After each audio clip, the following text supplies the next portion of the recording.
নমস্কার, আজ বানাচ্ছি খাসির মাংস। খাসির মাংসগুলোকে ধুয়ে নুন হলুদ মাখিয়ে নিয়েছি। তারপর কড়াই তেল দিয়ে রসুন পেঁয়াজ একটা গোটা রসুন দিয়ে দিয়েছি, খেতে খুব ভালো লাগে। মাংসের পিসগুলো বেশ সুন্দর।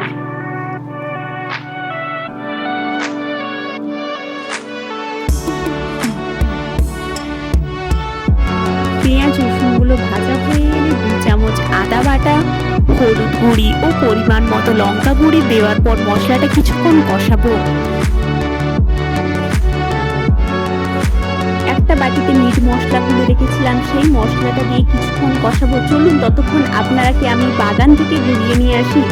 এগুলো শীতকালে টবে চাষ করেছিলাম, কিছু ফুলও লাগিয়েছিলাম, শীতকালের ফুল।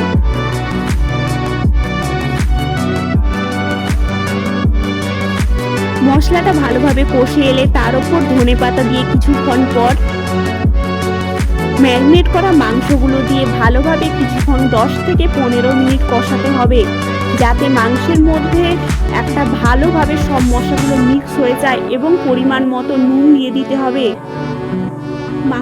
মাংসগুলো ভালোভাবে কষানো হয়ে গেলে ওগুলো প্রেসার কুকারে দিয়ে 3 থেকে 4টা সিটি দিয়ে দিতে হবে। এতে মাংসটা খুব সফট ও নরম হয়ে যাবে। সিটি হয়ে যাওয়ার পর 20 মিনিট প্রেসার কুকারটা ওইভাবেই বন্ধ করে রেখে দিচ্ছি। তারপর ফাইনাল লুক। দেখতে তো বেশ ভালোই হয়েছে, জানি না কেমন খেতে হবে।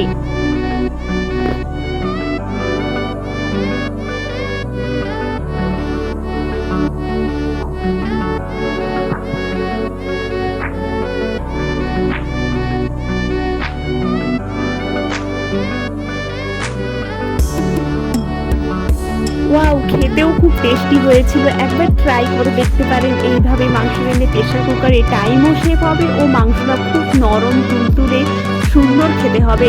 গরম ভাতে জাস্ট জমে গিয়েছিল। ওয়াও,